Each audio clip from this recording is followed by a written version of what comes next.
Selamat pagi teman-teman sekalian. Pada kesempatan ini kita akan membahas mengenai seorang filsuf dari Amerika, namanya Noam Chomsky. Bila minat dan pujian dijadikan ukuran, maka Noam Chomsky bisa dilihat sebagai ahli linguistik paling berpengaruh dalam abad ke-20 ini. Chomsky mendapatkan pendidikan linguistiknya di bawah arahan Leonard Bloomfield yang empirisme behavioristiknya mendominasi linguistik Amerika selama tahun 1930-an dan 1940-an, serta dari Zelig Harris yang pandangan politik selama tahun 1950-an disukai Chomsky lebih daripada gaya strukturalisme linguistiknya. Leonard Bloomfield. Secara garis besar ada tiga sumbangan yang Chomsky berikan pada linguistik yang berarti juga pada pemikiran modern. Yang pertama, ia mengalihkan penekanan linguistik dari tingkat deskriptif dan induktif yang ketat, tingkat pengkatalogan, ujaran tak berkesudahan yang kemudian menjadi sumber dasar pengambilan kesimpulan tentang tata bahasa, ke tingkat struktur dalam dan kompetensi ideal, tingkatan yang membuka aspek kreatif di dalam bahasa.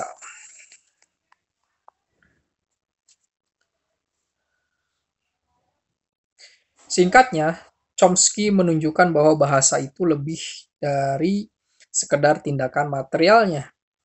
Kedua, ia adalah orang pertama yang mengusulkan pengkajian ulang pengajaran bahasa dengan alasan bahwa kemampuan berbahasa tidak diperoleh secara induktif melalui pengkondisian behavioris mengenai rangsangan tanggapan, tapi merupakan konsekuensi dari kapasitas kognitif bawaan yang dimiliki manusia. Dengan kata lain, kebebasan linguistik dan kreativitas tidak datang dari luar, tetapi selalu ada sebagai suatu keadaan a priori yang melakukan kendali. Ketiga, perbedaan antara kompetensi dan kinerja. Bahkan ketika dipahami secara kurang memadai menjadi suatu perlambang tentang telah struktural dalam bidang lain seperti filsafat dan sosiologi. Pengertian Habermas tentang kompetensi komunikatif dan pengertian Bourdieu tentang habitus. Pengertian yang menyuarakan konsep pelaku menurut Chomsky. Itu pemikiran mengenai seorang Noam Chomsky. Uh, Sangat penting sekali sebenarnya mengenai analisis bahasa itu, karena seseorang atau kelompok ilmuwan itu tetap saja menggunakan bahasa dalam menyampaikan pemikirannya. Perlu diingat bahwa Chomsky juga adalah seorang intelektual liberal kiri yang cukup vokal menentang keterlibatan Amerika Serikat dalam Perang Vietnam dan menulis sejumlah buku tentang masalah-masalah politik dalam dan luar negeri yang penting pada masanya. Beberapa yang cukup terkenal dari karyanya adalah American Power and the New Mandarins, The Backroom Boys, Human Rights and American Foreign Policy, The Fateful Triangle, The United States, Israel and the Palestinian, Necessary Illusion, True, Truth, Truth, Necessary Illusion, Truth, Control in Democratic Society, dan Deterring Democracy. Dalam sebuah tindakan yang tampaknya merupakan sebuah langkah mundur dalam pandangan politiknya, Chomsky adalah seorang Yahudi, ayahnya adalah seorang sastrawan Yahudi. Pada tahun 1980-an menulis pengantar karya terkenal Robert Morrison yang tidak mengakui eksistensi kamar-kamar gas Nazi. Chomsky menuliskan pengantar ini berdasarkan pada suatu prinsip, bahwa untuk menjadi seorang liberal dalam bidang politik, maka segala jenis opini memiliki hak yang sama untuk didengarkan. Noam Chomsky lahir di Philadelphia pada tahun 1928 Pendidikan dasar ditempuhnya dalam sebuah sekolah progresif eksperimental dan di Central High School, Philadelphia, di Universitas of Pennsylvania ia belajar matematika dan filsafat serta linguistik di bawah arahan Zelig Harris. Meskipun gelar PhD-nya diperoleh di Universitas of Pennsylvania, sebagian besar waktu yang dipakai untuk menyelesaikannya dihabiskan di Harvard antara tahun 1951 dan 1955. Sejak tahun 1955, Chomsky mengajar di Massachusetts Institute of Technology dan menjadi profesor di institut tersebut sejak tahun 1976. Melalui ayahnya yang menerbitkan The Hebrew, The Eternal Language, Chomsky berkenalan dengan linguistik historis. Karya pokok pertama adalah tesis masternya, juga tentang bahasa Ibrani, berjudul Morphonemic of Modern Hebrew. Oleh karena Chomsky berminat pada logika dan matematika, maka tidak mengherankan bahwa ia lebih tertarik pada karya-karya ahli logika. Goodman, Quine, Kripke, Lakatos, Hintika, dan para filsuf analitis Austin dan Wittgenstein daripada karya filsuf dan atau ahli linguistik dari yang disebut sebagai tradisi kontinental. Minat semacam ini kadang-kadang memberikan gaya kaku yang umum berlaku dalam ilmu alam, seperti yang sudah dikatakannya, misalnya pada fisika, minat intelektual linguistik lebih banyak terdapat pada kekuatan penjelas prinsip-prinsipnya daripada gejalanya. Seperti yang dia sudah katakan, jadi pada fisika, minat intelektual linguistik lebih banyak terdapat pada kekuatan penjelas prinsip-prinsip daripada gejalanya, bahasa. Menurut Chomsky, ilmu pengetahuan alam yang berbeda dari sejarah alam tidak terkait dengan gejala-gejala itu sendiri, melainkan dengan prinsip dan penjelasan yang bisa mereka berikan.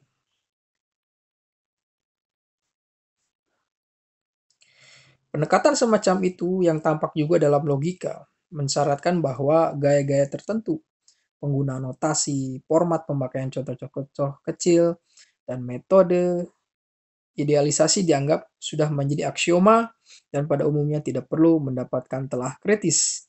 Ini berarti bahwa meskipun karyanya sudah dipakai di tempat lain, Chomsky sering belum bisa terlibat dalam dialog dengan para ahli linguistik dengan peranggapan yang diwarisi dari tradisi yang berbeda. Pada awalnya Chomsky berusaha menjelaskan bagaimana seorang pemakai bahasa yang ideal bisa membangkitkan dan memahami kalimat-kalimat gramatikal baru dan unik tanpa harus menemuinya dalam praktek. Kemudian ia berusaha menunjukkan bahwa kumpulan aturan transformasi terbatas yang berhingga dan terinci membentuk kompetensi. Seorang pemakai bahasa yang ideal dan kompetensi ini akan menghasilkan kalimat-kalimat gramatikal. Menurut Chomsky, kinerja yang sesuai dengan sejumlah dan kalimat gramatikal tertentu yang diungkapkan oleh seseorang pemakai bahasa memberikan bukti untuk melihat kompetensi orang ini. Dan ia menambahkan bahwa kompetensi tidak dengan sendirinya melahirkan suatu apresiasi yang jernih dan pelaksanaan aturan-aturan generatif pada si pemakai bahasa. Namun kompetensi harus dilihat sebagai yang setara dengan cara mengadanya sang pembicara di dalam bahasa. Dengan kata lain, kompetensi adalah kondisi kemungkinan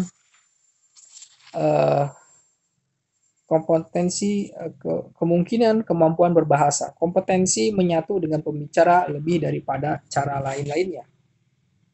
Sekarang kita beralih pada aspek teori bahasa menurut Chomsky.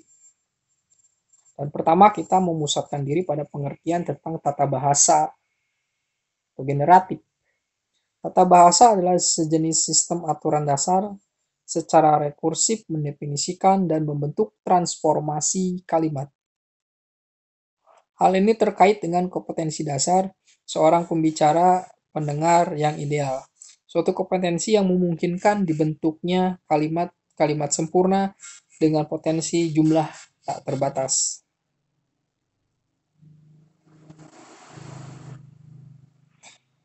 generatif memunculkan istilah matematis generator. Yang terakhir ini menghasilkan fungsi pembangkit, generating function. Misalnya 2x tambah 3x tambah z sama dengan 0. Yang memberikan solusi yang tak terhingga jumlahnya. Chomsky sendiri mendefinisikan tata bahasa generatif sebagai sekumpulan aturan yang dalam mendefinisikan suatu himpunan objek bisa dianggap membangkitkan himpunan ini sendiri. Kemudian ia melanjutkan, suatu tata bahasa bisa dianggap membangkitkan serangkaian deskripsi struktural yang ideal masing-masing memasukkan sebuah struktur dalam struktur permukaan, interpretasi semantik, dan interpretasi fonetik. Dengan mengikuti pendekatan Chomsky dalam synthetic structure, struktur sebuah tata bahasa generatif akan memiliki 3 tipe pokok. Perlu diingat bahwa tata bahasa menjelaskan bagaimana kalimat itu dimunculkan. Tata bahasa keadaan terbatas, hanya bersifat linear, sehingga kalimat-kalimat dimunculkan dengan menggunakan pilihan sederhana dari kiri ke kanan yang dipilih dari depan dan membatasi pilihan yang ada di belakangnya. Tata bahasa struktural frase. Ini terkait dengan upaya parsing atau klasifikasi unsur-unsur pembentuk struktur permukaan sebuah kalimat dan terkait dengan makna ganda yang mungkin ditimbulkannya dalam susunan frase yang sama. Ia laki-laki dan wanita tua, bisa berarti laki-laki dan wanita tua atau laki-laki dan wanita tua. Tata bahasa transformasional ini adalah sebuah cara untuk membentuk suatu struktur baru, seperti bentuk aktif ke pasif melalui sekumpulan aturan yang didasarkan atas rantai horizontal struktur frase yang diwakili oleh penanda frase dan pada pohon vertikal yang muncul pada saat dilakukan pengkajian mengenai rantai ini muncul. Chomsky mampu menunjukkan bahwa baik tata bahasa struktur frase maupun tata bahasa transformasional lebih kuat, yaitu bisa melakukan lebih banyak daripada tata bahasa keadaan terbatas. Dan bahwa tata bahasa transformasional itu merupakan tata bahasa yang lebih kuat daripada tata bahasa struktur frase. Pada dasarnya tata bahasa transformasional adalah sumbangan Chomsky pada teori umum tentang tata bahasa. Kedua tata bahasa lain meskipun belum terformalkan sebelumnya sudah ada dalam linguistik sebelum munculnya karya Chomsky. Tata bahasa transformasional sajalah yang bisa membentuk aturan dasar, yang bisa membentuk yang tercakup pada pembicara pendengar ideal pada suatu bahasa, misalnya bahasa Inggris. Logika di balik tata bahasa transformasional adalah bahwa jika setiap ujaran mengandung suatu aturan unik sebagai prasyarat keterterimanya, maka aturan yang harus dipertimbangkan akan terlalu banyak. Jelas bahwa jumlah aturan tidak setara dengan jumlah ujaran. Inilah yang dikandung oleh tata bahasa manapun. Di sisi lain, Chomsky menunjukkan bahwa jika berbagai kalimat yang nampaknya berbeda pada tingkatan permukaan, tata bahasa struktur frase sebenarnya adalah transformasi diri dari satu aturan yang sama. Maka tata bahasa ini bisa menjadi sangat rumit dan kurang memiliki kekuatan penjelas. Oleh sebab itu, tata bahasa struktur frase akan menjadi terlalu rumit jika ia dijajali dengan semua aturan pembentukan kalimat pada pendengar-pendengar ideal. Secara singkat bisa dikatakan bahwa sebuah tata bahasa transformasional adalah suatu cara agar aturan pembentukan kalimat direduksi sampai sekecil-kecilnya.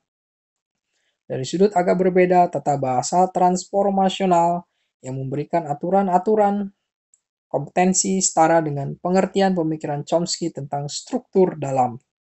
Kita perlu meninjau satu sisi lain dari teori bahasa Chomsky sebelum sedikit mengkaji karya-karyanya.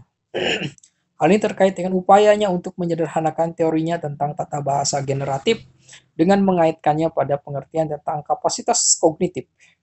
Karena ia yakin bahwa secara induktif kita tidak bisa menjelaskan kemampuan berbahasa dan kompetensi bahasa. Atau dalam kerangka teori rangsangan tanggapan, maka dalam upaya menjelaskan sifat manusia, Chomsky menyadarkan diri pada pengertian bahasa sebagai sesuatu yang bersifat bawaan dan khas ada pada manusia. Secara khusus, ia terpengaruh oleh pandangan Descartes tentang bahasa dan pikiran yang terikat begitu erat sehingga pengetahuan tentang bahasa bisa membuka pengetahuan tentang pikiran manusia. Oleh sebab itu, bagi penemu tata bahasa generatif ini secara mendasar bahwa bahasa adalah bagian dari psikologi manusia. Psikologi yang dipahami sebagai teori tentang kemampuan pikiran manusia. Dengan demikian, asal-usul kompetensi bahasa lebih bersifat psikologis daripada linguistik. Maka tidakkah sebaiknya kita mengatakan bahwa asal-usul bahasa itu merupakan bidang kajian psikologi? Dalam pandangan ini, Chomsky mendapatkan pengaruh dari Descartes dan tradisi rasionalis ilmiah abad ke-17, bukannya memberi bahasa suatu status otonom seperti yang berlangsung pada abad ke-20 dengan pandangan strukturalis dan Saussure. Rasionalisme abad ke-17 melihat bahasa sebagai ungkapan dari subjek psikologis. Tampaknya Chomsky percaya bahwa hanya dengan mengidentifikasikan diri dengan tradisi ini, kita bisa bersikap adil terhadap esensi kreatif dan dinamis dari bahasa, dan menghindarkan diri dari kemunduran ke arah upaya penjelasan secara empiris. Menurut Chomsky, sebenarnya empirisme Saussure yang baru berkembang atau bahkan yang sudah berkembang membuatnya kurang bisa diterima penganut linguistik generatif. Menurut para ahli linguistik penganut Kartesian, akhirnya Saussure lebih mengistimewakan Varro daripada Langue. Jika demikian, apa yang bisa kita peroleh dari karya Chomsky? Kita akui bahwa kajian mendalam tentang tata bahasa generatif perlu memanfaatkan keahlian teknis Chomsky dalam linguistik. Di luar itu ada banyak yang masih harus diperdebatkan, bahkan untuk orang awam sekalipun, maka meskipun teori tata bahasa generatif itu jelas merupakan salah satu keberhasilan intelektual abad ke-20, paling tidak ia memiliki 4 kekurangan. Kekurangan pertama terkait dengan pemahaman idealisasi. Dalam kaitan ini kita ingat bahwa yang dimaksudkan dengan kompetensi di sini adalah kompetensi pembicara pendengar yang ideal. Masalah yang muncul tidak terkait dengan semua kompetensi ini, yaitu tidak pernah direalisasikan secara empiris, tetapi dengan situasi bahwa kompetisi ini diidentifikasikan dengan suatu unsur non-linguistik, yaitu pembicara pendengar, bukannya dengan bahasa itu sendiri. Di sini idealisasi setara dengan pandangan rasionalis Chomsky yang mengatakan bahwa bahasa itu merupakan ungkapan dari sesuatu yang lain, yaitu kemampuan kognitif seseorang yang tidak bisa dipisahkan dari psikologi individu. Lalu muncul pertanyaan, bahasa macam apa yang bisa menjadi ungkapan psikologi individual? Namun bahasa itu hanya merupakan ungkapan sesuatu, apakah ia melulu bersifat transparan? Semiotika dan puitika modern menghendaki bahwa jawabannya adalah tidak, karena ada juga bahasa puitis, bahasa yang bersifat kabur. Kita andaikan bahwa Chomsky akan menjawabnya dengan mengatakan bahwa idealisasi adalah sebuah keniscayaan metodologis dan tidak boleh dikacaukan dengan cara kerja bahasa itu sendiri. Kesulitannya adalah bahwa kita tidak mungkin menghindari pandangan bahwa idealisasi itu terkait dengan prinsip kompetensi itu sendiri. Kompetensi yang setara dengan kalimat yang tak berhingga banyaknya. Masalah lain yang terkait dengan idealisasi ini adalah seperti yang ditujukan Krestepa, bahwa idealisasi tidak mampu memahami bahasa sebagai suatu proses realisasi. Tingkatan kerja menurut Chomsky tidak berhasil mengubah hal ini karena kinerja hanya memfokus pada ujaran yang sudah diucapkan. Ia tidak memikirkan proses realisasi itu sendiri yang diistilahkan sebagai tingkatan diskursus menurut Ben Veniste. Sebagai akibatnya, pandangan dan pemahaman bahasa menurut Chomsky lebih bersifat statis daripada dinamis. Masalah lain yang terdapat pada pandangan linguistik Chomsky ini menjalar dari penekanannya pada kompetensi seorang pembicara bahasa ibu sebagai pembicara model suatu bahasa. Paling tidak ada dua masalah yang muncul di sini. Yang pertama adalah apakah seseorang pembicara bahasa ibu adalah sebuah model yang menandai tentang cara kerja bahasa?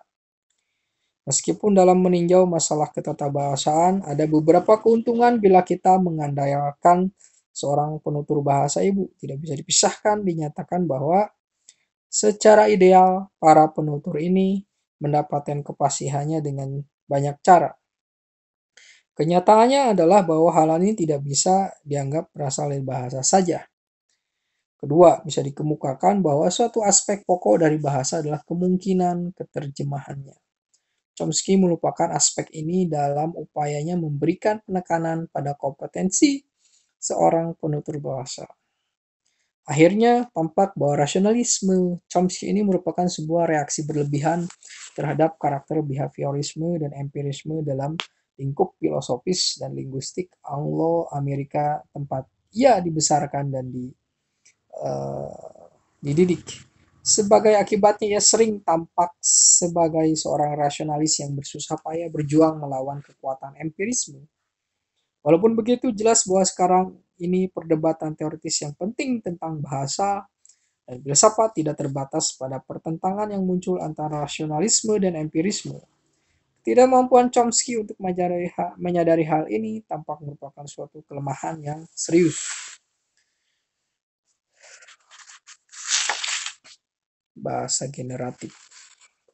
Tadi Chomsky sudah menjelaskan mengenai tata bahasa, ada tata bahasa keadaan terbatas, tata bahasa struktur frase, dan tata bahasa transformasional. Jadi Chomsky dikatakan dia lebih dipengaruhi oleh René Descartes karena menurutnya bahasa itu, kemampuan berbahasa itu mengenai persoalan bawaan, yaitu psikologis.